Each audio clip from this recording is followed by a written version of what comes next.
영상 하단의 댓글을 클릭하고 링크를 눌러 무료 종목을 신청하세요. VIP와 똑같은 종목으로 제공됩니다.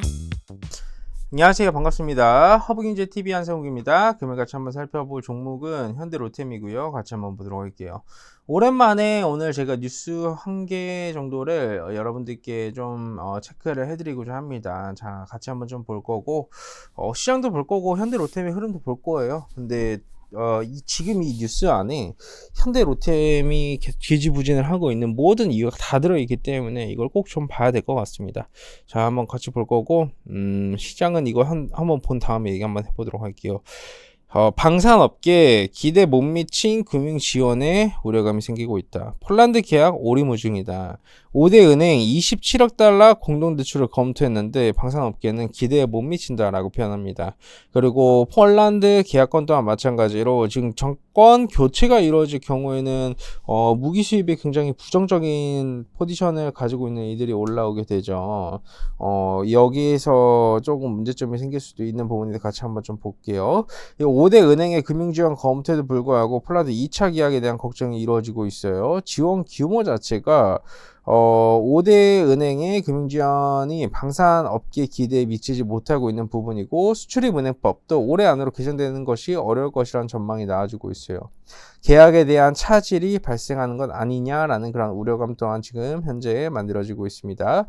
대한민국 5대 은행이 어떤 은행이 있죠? KB국민, 국민, 신한, 하나, 우리, 농협 이렇게 있지 않습니까? 그 정도로 보시면 될 것 같은데 이 상황에서 뭐 폴란드 방산 수출 2차 계약에 대한 공동 대출을 검토를 하고 있어요. 그게 3조 5천억이에요. 3조 5천억.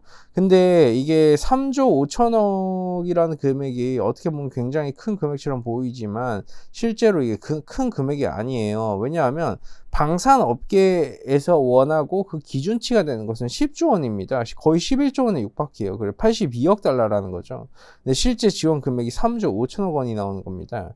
그래서 27억 달러를 선지급을 하고 추가 지원을 검토를 하면서 총 지원 규모에 대해서는 협의가 좀 진행되고 있는데 이게 사실 충분하지 않다라는 반응이 현재 나와주고 있고 정치권에서도 추진을 해나가고 있는 수출입 은행법 또한 마찬가지로 개정이 좀 늦어지고 있어요. 근데 이 수출입 은행법은 은행법에 관련돼서도 제가 이제 한 가지 말씀드리자면 이거는 통과가 될 수밖에 없는데 시간이 걸릴 수밖에. 영상 하단의 댓글을 클릭하고 링크를 눌러 무료 종목을 신청하세요. VIP와 똑같은 종목으로 제공됩니다. 없어요.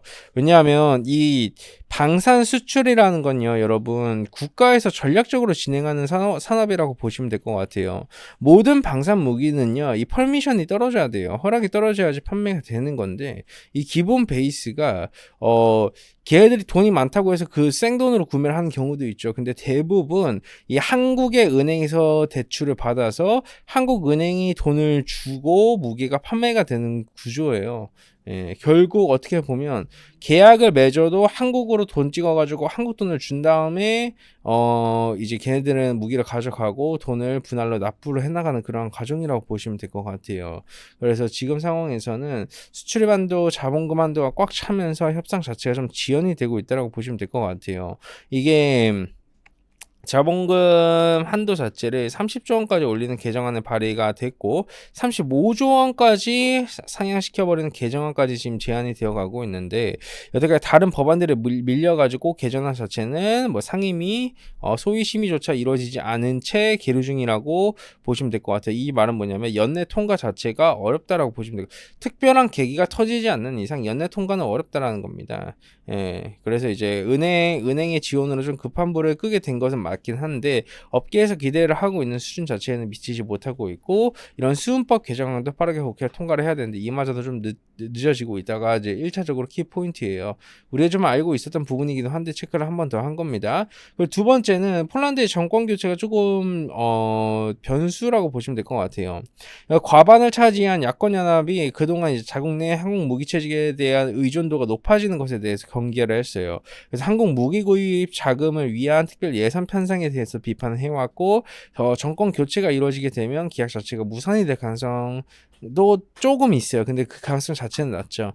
하지만 이런 과거에도 정권 교체가 이루어지고 난 뒤에 무기계약이 취소한 사례도 있기 때문에 어느 정도 안심 자체를 하는 것은 조금 아니다라고 지금 나와주고 있고요. 실제로 2015년도 폴란드 군용 에어버스 헬리콥터 50대를 프랑스로부터 구매하는 가계약을 맺었었는데 정권 교체가 이루어지고 난 뒤에 계약 파기가 이루어졌습니다.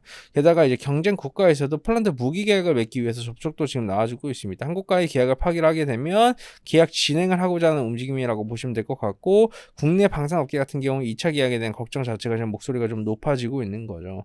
물론 이게 아닐 가능성도 있지만 그럴 가능성도 아닐 가능성도 충분히 높지만 그럴 가능성에 대해서도 우리가 무조건 인지를 하고 있어야 된다는 말씀을 기본적으로 우리 조주분들께 드리도록 하겠습니다. 자, 오늘은 현대 로템이 가지고 있는 내재되어 있는 악재 두 가지에 대해서 제가 여러분들께 설명을 드렸어요. 주가는 왜 안 올라가냐, 주가 악재가 없는데 도대체 왜 안 올라가냐라고 생각하시는 분들이 있으실 것 같아서 그런 부분에서 좀 체크 포인트를 잡아드렸는데, 냉정하게 말씀드렸을 때 여러분, 정부가 관여하는 산업은요, 정부가 일을 빠릿빠릿하게 해야 돼요. 그리고 그게 통과가 돼야 되는 겁니다. 근데 사실 대한민국이 지금 반으로 갈라져 있지 않습니까? 냉정하게 보면 정치권 자체가 완전히 반으로 갈라져 있고 협업이 안 된다라고 저는 생각을 해요. 그냥 제 개인적인 생각일 뿐입니다. 협업이 안 된다고 생각을 하고 있기 때문에 이런 부분이 조금 이렇게 조금 원활하게 좀 진행이 됐다라고 하면 계약까지 다 진행이 되고 어느 정도 좋은 결과물을 낼 수 있을 것이라고 보고 있었었는데, 현재로서는 그러지 못하다 보니 국가 전략 사업으로 이제 어떻게 보면 소위 표현되는 이런 방산 섹터 같은 경우에는 그다지 이제 이런 드라마틱한 수혜를 받아주지 못하고 있는 것도 명백한 현실이지 않나 싶습니다. 현실 파악을 제대로 해야 우리가 앞으로의 대응이 가능합니다. 현실 파악조차 못하는 사람이 도대체 어떤 투자를 할 수 있겠습니까? 그렇기 때문에 조주분들도 그 정도까지 체크 포인트로 잡아주시면 될 것 같습니다. 수고들 많으셨고요. 오늘은 뉴스거리 재료 한번 같이 쭉 체크를 해봤습니다. 도움이 되셨다면 구독과 좋아요 해주시고, 여러분 이런 어려운 시장, 변동성이 커지는 시장에서 홀로 매매하시지 마시고 허브인지 TV 이렇게 체험도 꼭 받아보셨으면 좋겠습니다. 유튜브 보시면 댓글에 저희 카카오톡 채널 링크 있고 누르시고 무료 정보 신청 누르신 다음 깔끔하게 현대로템 보고 왔습니다까지만 남겨주시면 될 것 같습니다. 수고 많으셨습니다. 감사합니다.